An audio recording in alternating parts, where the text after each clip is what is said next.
Good morning student, स्वागत है आप सबका आपका YouTube channel your Diksha education पे। चलिए आज हम लोग प्रश्नावली 9 यानी चैप्टर 9 को शुरू करेंगे और इसमें त्रिकोणमिति के कुछ अनुप्रयोग जिसको हम लोग हाइट और डिस्टेंस में प्रयोग करके सीखेंगे कि कैसे कुछ त्रिकोणमिति के अनुप्रयोग किए जाते हैं। तो शुरू करने से पहले जैसा कि सब जानते हैं कि यदि आप वीडियो पे नए हैं, चैनल पे नए हैं तो चैनल को सब्सक्राइब कीजिए, साथ ही साथ बेल आइकन को दबाइए ताकि आपको नए वीडियो की सूचनाएं आसानी से मिलती रहें। चलिए, तो त्रिकोणमिति के कुछ अनुप्रयोग में इसका जो अनुप्रयोग हम लोग सीखेंगे वो हम लोग ऊंचाई और दूरी में सीखेंगे। ठीक, ऊंचाई तथा दूरी। ठीक, और ये जो हाइट एंड डिस्टेंस है इसमें कैसे हम अप्लाई करेंगे त्रिकोणमिति को, आइए उसे सीखते हैं। सबसे पहले हम देखते हैं कि इसमें जो एंगल्स बनेंगे वो कौन कौन से एंगल्स बनते हैं, कौन कौन से कोण बनते हैं। तो मान लीजिए कि कोई व्यक्ति यदि नीचे से अपने सामने खड़े किसी वस्तु के शीर्ष को देखे, मान लीजिए कि यहाँ कोई मोबाइल टावर लगा हुआ है और उस यहाँ जो व्यक्ति है इस मोबाइल टावर के शीर्ष को देख रहा है। ठीक, तो यदि व्यक्ति ऊपर की तरफ देखता है तो ये जो रेखा बनती है ये दृष्टि रेखा कहलाती है, तथा देखने दृष्टि रेखा और इसके सामने जो वस्तु है यानी जो टावर है इसके बीच की जो दूरी है, इसके बीच बना कोण उन्नयन कोण कहलाता है। उन्नयन कोण तथा यह जो रेखा बनती है यह रेखा क्षैतिज रेखा कहलाती है। क्षैतिज रेखा कहने का मतलब कि जब कोई व्यक्ति अपने सामने खड़े किसी ऑब्जेक्ट को देखता है तो उसके देखने में जो दृष्टि रेखा और क्षैतिज रेखा के बीच जो कोण बनता है वो कोण उन्नयन कोण। और इसको याद रखने का तरीका एक होता है कि यदि व्यक्ति ऊपर देखेगा तो ऊ से उन्नयन कोण यानी इसे एंगल ऑफ एलिवेशन भी कहते हैं। और दूसरे कंडीशन में मान लीजिए कोई व्यक्ति है और अपने घर के छत पे खड़ा है और अपने घर के छत से किसी नीचे रखे ऑब्जेक्ट को देख रहा है। अब व्यक्ति ऊपर है और नीचे रखे ऑब्जेक्ट को देखेगा तो अब यहाँ पे दृष्टि रेखा तो ये हो जाएगी दृष्टि रेखा और इसके सामने एक क्षैतिज रेखा बनेगी, यानी कि इसके सामने एक क्षैतिज रेखा बन रही है और इसके बीच जो ये कोण बनता है इस कोण को हम लोग क्या कहते हैं, अवनमन कोण। अवनमन कोण, ठीक है। यानी देखा जाए तो यदि व्यक्ति ऊपर से नीचे देखेगा तो जो कोण बनेगा अवनमन कोण हो जाएगा, और यदि व्यक्ति नीचे से ऊपर की तरफ देखेगा तो वो क्या कहलाएगा, उन्नयन कोण कहलाएगा। ठीक है, और ये जो रेखा होती है अवनमन कोण में ये सीधी रेखा यानी कि इसे हम लोग क्षैतिज रेखा भी कहते हैं। क्षैतिज रेखा यानी कि व्यक्ति की दृष्टि रेखा और उसके सामने बने रेखा के बीच जो बना कोण होता है अवनमन कोण होता है, और व्यक्ति जो देखता है उसके सामने जो रेखा बनती है वो क्षैतिज रेखा, और जो ऑब्जेक्ट की तरफ देखता है वह रेखा क्या कहलाती है, दृष्टि रेखा। ठीक है, चलिए तो इसमें यही दो प्रकार के प्रश्न आते हैं। तीसरा कंडीशन एक आता है कि कहा जाता है कि यदि कोई व्यक्ति है जो 2 मीटर लंबा है, ठीक, कहा जाता है कि यदि कोई व्यक्ति है 2 मीटर लंबा है तो अपने सामने खड़े किसी मोबाइल टावर के शीर्ष को देखता है। तो सबसे पहले देखिए यदि व्यक्ति यहाँ से यहाँ 2 मीटर तक लंबा है तो जाहिर सी बात है कि इसके सामने यदि हम ऐसे एक रेखा बना दें यानी क्षैतिज रेखा बना दें तो हम देखेंगे कि यहाँ से यहाँ तक ये भी 2 मीटर हो जाएगा। ठीक, अब यहाँ से जब व्यक्ति अपने देखेगा ऊपर इसके शीर्ष के टावर को तो अब यहाँ एक कोण बनेगा, ये भी कोण क्या हो जाएगा, उन्नयन कोण हो जाएगा। उन्नयन कोण। कभी कभी प्रश्न में क्या कहता है कि व्यक्ति जो ऊपर देख रहा है उसके बीच भी एक उन्नयन कोण बन रहा है, लेकिन व्यक्ति यदि मोबाइल टावर के निचले बिंदु को देखे यानी इस बिंदु को देखे तो यहाँ भी एक कोण बनेगा। यानी व्यक्ति जब नीचे देखेगा तो कौन सा कोण बनेगा, तो अवनमन कोण बन जाएगा। इस केस में क्या किया जाता है कि इस केस में जब आपको पता करने के लिए दिया जाए तो यदि आपको मोबाइल टावर की पूरी लंबाई दे दी गई हो तो आप उसमें से क्या करेंगे, व्यक्ति का जितना हाइट होता है उतने हाइट को मोबाइल टावर में से माइनस कर देते हैं। क्योंकि व्यक्ति यदि खड़ा होगा तो अपने सामने खड़े मोबाइल टावर को इतने भाग को क्या करेगा, इतने भाग को वो ढक देगा। यानी कि पूरे में से हम क्या करेंगे, उतने को माइनस कर देंगे। उसके बाद हम इसके क्वेश्चन का आंसर फाइंड करेंगे। ठीक है। अच्छा, अब हम क्या करते हैं, कभी-कभी प्रश्न ये आता है कि कोई नदी होती है, ठीक? कोई नदी होती है, यदि फ्लो होती है तो इसमें कहा जाता है कि ऊपर ऊपर जब कोई हवाई जहाज या फिर कोई प्लेन उड़ रहा होता है या फिर कोई ऑब्जेक्ट को दिखा के कहा जाता है कि इसके दोनों किनारे से कोई ना कोई कोण बनता है, कि यहाँ से कोण बनेगा और एक यहाँ से कोण बनेगा। ठीक? जब यहाँ इसके कोण बनेंगे तो यहाँ भी देखिए, यहाँ भी 2 कोण बनते हैं। तो कभी-कभी प्रश्न इस तरीके के भी आते हैं। ओवरऑल देखा जाए तो ट्रिग्नोमेट्री में जो इसका हम लोग उपयोग करते हैं किसमें, हाइट और डिस्टेंस में, तो कुछ बहुत ज़्यादा आपके क्लासेस में नहीं आते हैं, लेकिन 2-3 ऐसे हिस्से आते हैं जिसको आपको सीखना ज़रूरी होता है। जैसे ये हमारा उन्नयन कोण क्या होता है, अवनमन कोण क्या होता है, ठीक? दृष्टि रेखा क्या होती है, क्षैतिज रेखा क्या होती है, कब हम उन्नयन कोण बनाएँगे, जब कोई व्यक्ति नीचे से ऊपर देखेगा तो हमेशा हम उन्नयन कोण बनाएँगे, जब कोई व्यक्ति ऊपर से नीचे की तरफ देखेगा तो हम अवनमन कोण बनाएँगे। अच्छा, अब आता है कि ऐसे प्रश्नों को हम सॉल्व कैसे करते हैं? तो हम लोग ट्रिग्नोमेट्री में ऑलरेडी पढ़ चुके हैं कुछ रेशियोज़ के, और इसमें अधिकतर रेशियो कौन-सी यूज़ होगी, साइन, कॉस और टैन। और इन तीनों में सबसे अधिक रेशियो जो यूज़ होती है वो टैन वाली ही यूज़ होती है, टैन थीटा के वैल्यू वाली ही यूज़ होगी। तो आपको तो सबसे पहले साइन के सारे मान, जैसे साइन 0 का मान कितना होता है, साइन 30 का, साइन 45 का, साइन 60 का, साइन 90 का कितना मान होता है, ये तो आपको पहले आना चाहिए। ठीक वैसे ही कॉस के भी, वैसे ही टैन के भी। लेकिन जितने हाइट और डिस्टेंस में क्वेश्चंस बनते हैं ना, मोस्टली क्वेश्चंस देखे गए हैं कि आपके टैन वाले सेक्शन से ही बनते हैं। ठीक? जैसे कि टैन थीटा बराबर क्या होता है, तो लंब बटे का आधार। तो सबसे पहले टैन थीटा लंब बटे आधार होता है, लेकिन थीटा की जगह यदि कोई एंगल दे देगा तो आपको उस एंगल का यानी कि उस कोण का 30 अंश यदि दे दिया है तो टैन 30 का मान भी आना चाहिए। ठीक? बस ये 3 चीज़ें आपको आती हैं ना, तो यकीन मानिए कि हाइट एंड डिस्टेंस बहुत ही ईज़ी चैप्टर है, यदि आपको ट्रिग्नोमेट्री आ गई हो तो। आइए एक एग्ज़ाम्पल लेके देखते हैं कि कैसे इसको हम लोग सॉल्व करेंगे और कब हम साइन लगाएँगे, कब कॉस लगाएँगे, कब टैन लगाएँगे। चलिए, चूँकि हम जानते हैं कि साइन थीटा बराबर क्या होता है, लंब बटे का कर्ण। अच्छा, कॉस थीटा बराबर क्या होता है, कॉस थीटा बराबर होता है आधार बटे का कर्ण। ठीक, उसके बाद टैन थीटा बराबर हमारा होता है लंब बटे का आधार।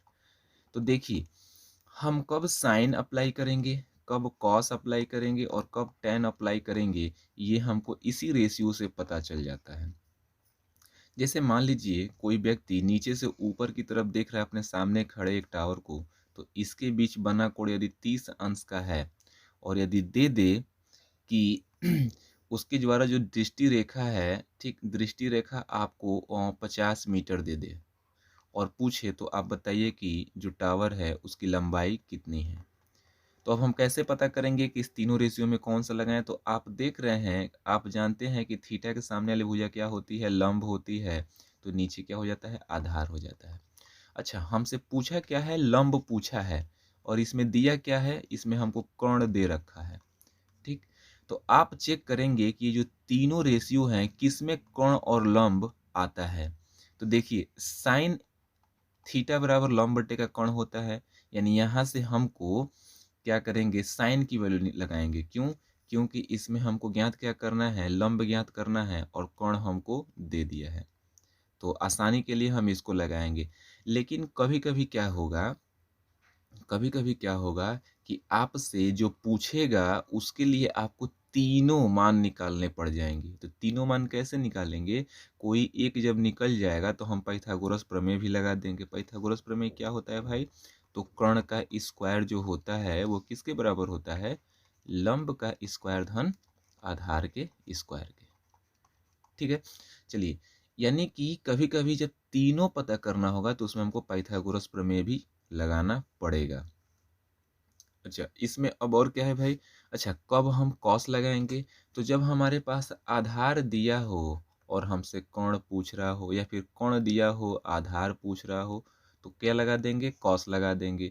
लेकिन हमको लंब दे दिया है और पूछ रहा है आधार, तो जब लंब दिया है आधार पूछ रहा है तो हम देखेंगे कि लंब और आधार का रेशियो किस ट्रिग्नोमेट्रिक रेशियो में आती हैं। तो हम जानते हैं कि tan थीटा जो होता है लंब बटे का आधार होता है। तो लंब हमको दे रखा है, आधार हमसे पूछ रहा है, तो हम लंब बटे आधार लगा देंगे। ठीक है, आइए एक एग्जाम्पल से हम लोग इसको सॉल्व करते हैं। एग्जाम्पल से अच्छा है कि चलिए क्वेश्चन 9.1 का पहला ही हल करें। तो क्वेश्चन 9.1 में क्या कह रहा है? तो देखिए, इसमें कह रहा है कि सर्कस का एक कलाकार 20 मीटर लंबी डोर, यानी कि 20 मीटर लंबी डोर पे चढ़ता है। अच्छा, इसका फिगर भी यहाँ दे दिया, ये रहा 20 मीटर लंबी डोर पे चढ़ रहा है, यानी कि नीचे से ऊपर चढ़ेगा वो। ठीक, जो अच्छी तरह से क्या है, तनी हुई है और भूमि पर सीधे लंबे लगे खंभे के सीकर से बंधा हुआ है। यानी भूमि पर जो खंभा लगा हुआ है उसी के शिखर से क्या हुआ है, बंधा हुआ है।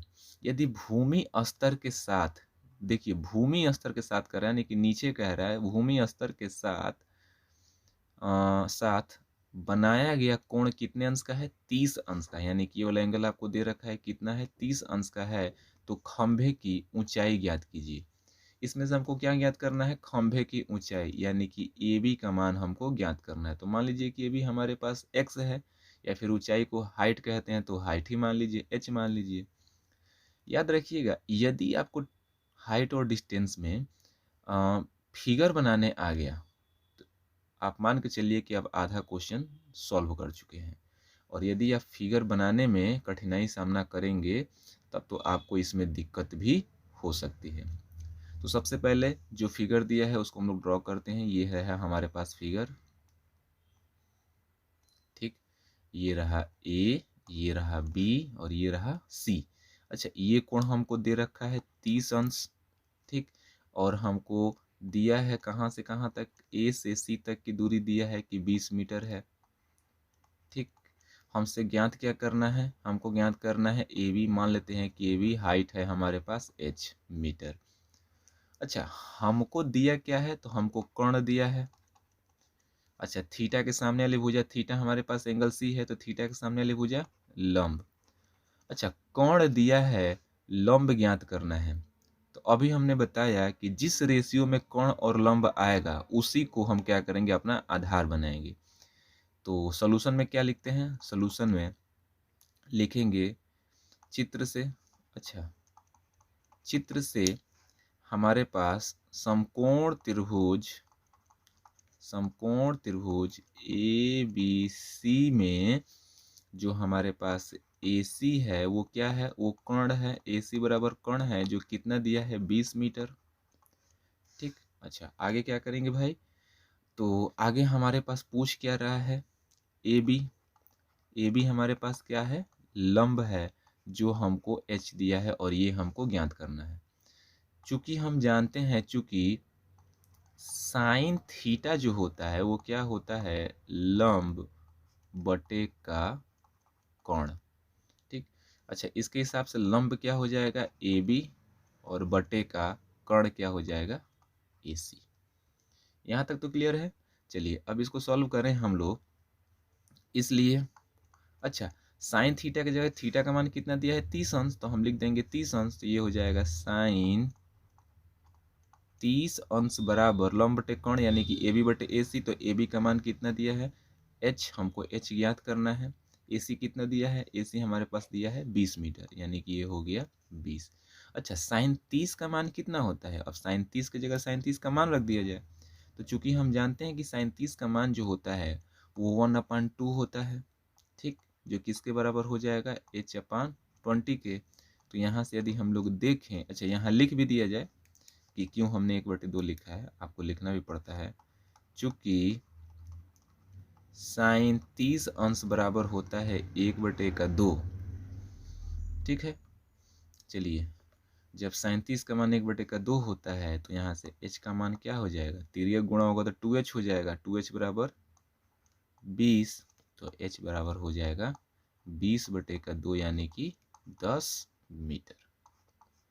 और यहाँ से हमको पता चल गया कि जो खंभा था कितना लंबा था, 10 मीटर। ये रहा आपका पहले का आंसर। चलिए दूसरे को देखा जाए।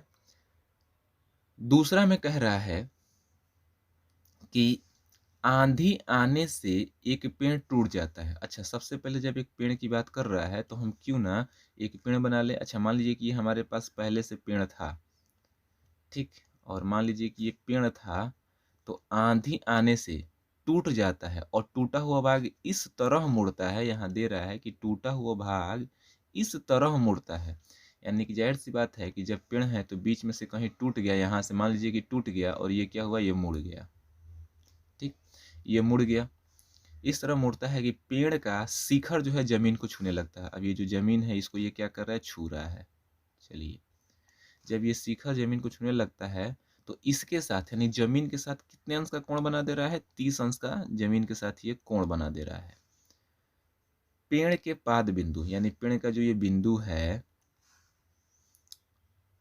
पेड़ का पाद बिंदु दूरी जहाँ पेड़ का शिखर जमीन को छूता है ये 8 मीटर, यानी कि पेड़ का ये पाद बिंदु और जहाँ शिखर पे ये छू रहा है इसके बीच की दूरी कितना दिया है, 8 मीटर दे रखा है।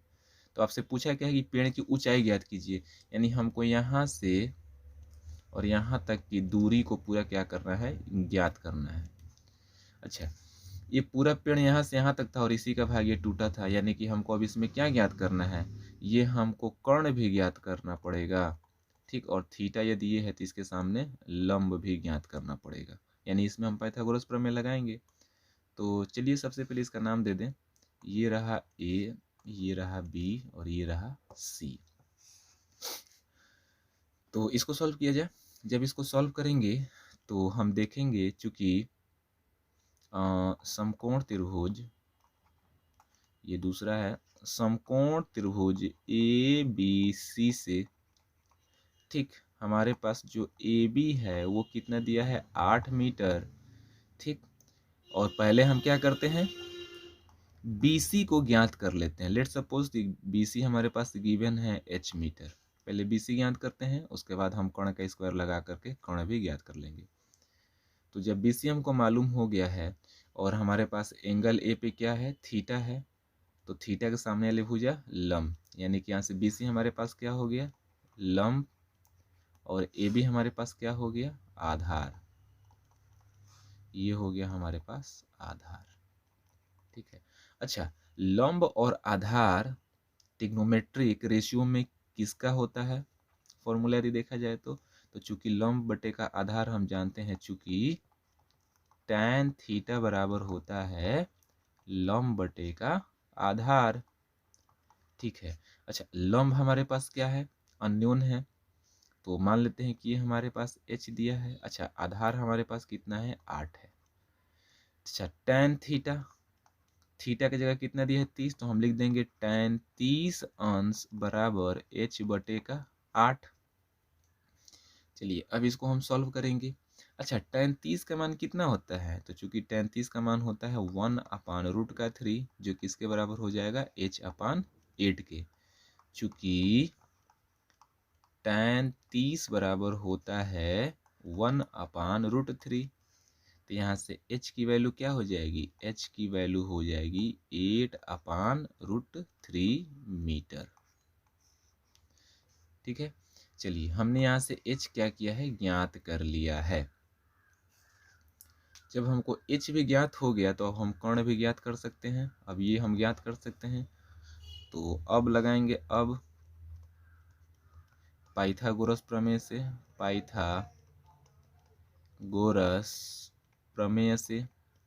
पाइथागोरस प्रमेय क्या होता है भाई, तो कर्ण का स्क्वायर बराबर लंब का स्क्वायर धन आधार का स्क्वायर। अच्छा, कर्ण हमारे पास अननोन है, पता करना है, तो हम लिख देते हैं कि कर्ण हमारे पास क्या है, कर्ण, या फिर कर्ण क्या है हमारे पास, AC, तो सीधा लिख दीजिए AC। AC का स्क्वायर जो बराबर है लंब, लंब हमारे पास अभी कितना आया है भाई, तो लंब हमारे पास आया है 8/√3, यानी कि ये हो जाएगा 8/√3 का स्क्वायर धन आधार कितना है 8 का स्क्वायर, यानी AC का स्क्वायर हो जाएगा 8 का स्क्वायर 64 और √3 का स्क्वायर 3 प्लस का 64। यहाँ से हमारे पास AC का स्क्वायर क्या आ गया, 3 से मल्टीप्लाई करा देंगे, इसके नीचे कुछ नहीं है तो 1 बना देंगे। इसको जब हल करेंगे तो ये कितना हो जाएगा, 3 चौक 12 के 2 1, 3 छः के 18 1 19 और प्लस का 64। चलिए आगे हल किया जाए, यानी कि AC का जो स्क्वायर हो गया ये हो जाएगा 256 बटे का कितना हो जाएगा, 4 2 6 9 6 15 का 5 1 1 1 2 256 बटे का 3, यानी कि AC का मान आ जाएगा स्क्वायर रूट 256 बटे का 3। चलिए आगे कर लेते हैं इसी में तीसरे पार्ट में। चलिए 256 किस संख्या का परफेक्ट स्क्वायर है, ठीक, तो 15 का 225 यानी 16 का है, यानी कि AC बराबर आ जाएगा 16 बटे का √3 मीटर। चलिए हमको AC भी पता चल गया और उसके बाद यहाँ से BC भी पता चल गया, तो हमको पूरा ज्ञात करना है यहाँ से लेके यहाँ तक, यानी कि हमको BC धन AC करना पड़ेगा। तो हम जोड़ देते हैं दोनों को, भाई क्या करना है, अतः पेड़ की कुल ऊंचाई बराबर क्या हो जाएगा, हमारे पास हो जाएगा BC प्लस AC। अच्छा BC कितना आया था, हाइट कितना आया था 8/√3 प्लस 16/√3। यहाँ से देखा जाए तो डिनोमिनेटर समान है तो ऊपर की वैल्यू जुड़ जाएगी, तो 16 8 हो जाएगा 24 बटे का √3। तो या तो आप आंसर ये लिख दीजिए या फिर हर का परिमेयीकरण कर दीजिए। तो हम हर का परिमेयीकरण कर देते हैं, हर का परिमेयीकरण करने पर, जब हर का हम परिमेयीकरण करेंगे तो हमारे पास क्या हो जाएगा, ये हो जाएगा 24 बटे का √3 गुणे √3 अपान का, ये तो कुछ टेक्निकल प्रॉब्लम आ गई है। चलिए कोई बात नहीं, टेक्निकल प्रॉब्लम आई है तो ये तुरंत सॉल्व भी हो जाएगी। यहाँ से हम एक पेज ऐड कर देते हैं। ठीक, हमने देखा कि जब हर का परिमेयीकरण किया हमने तो हमारे पास था 24 बटे का √3, तो √3 से नीचे और √3 से ऊपर मल्टीप्लाई करा दिया, तो ये 24 √3 अपान क्या हो जाएगा 3, तो 3 8 है 24, तो इसका आंसर आ जाएगा 8√3 मीटर। ये रहा हमारा फाइनल आंसर। ठीक है, तो उम्मीद करते हैं कि वीडियो समझ में आ रही होगी। तो यदि वीडियो समझ में आए तो आप वीडियो को कृपया लाइक और सब्सक्राइब जरूर किया कीजिए। इससे ये होता है कि हमको आगे की वीडियोस भी बनाने चाहिए। तो चलिए अब अगले लेक्चर में मिलेंगे क्वेश्चन नंबर 3 4 5 के साथ। तब तक बने रहिए और दीक्षा एजुकेशन के साथ। धन्यवाद छात्रों।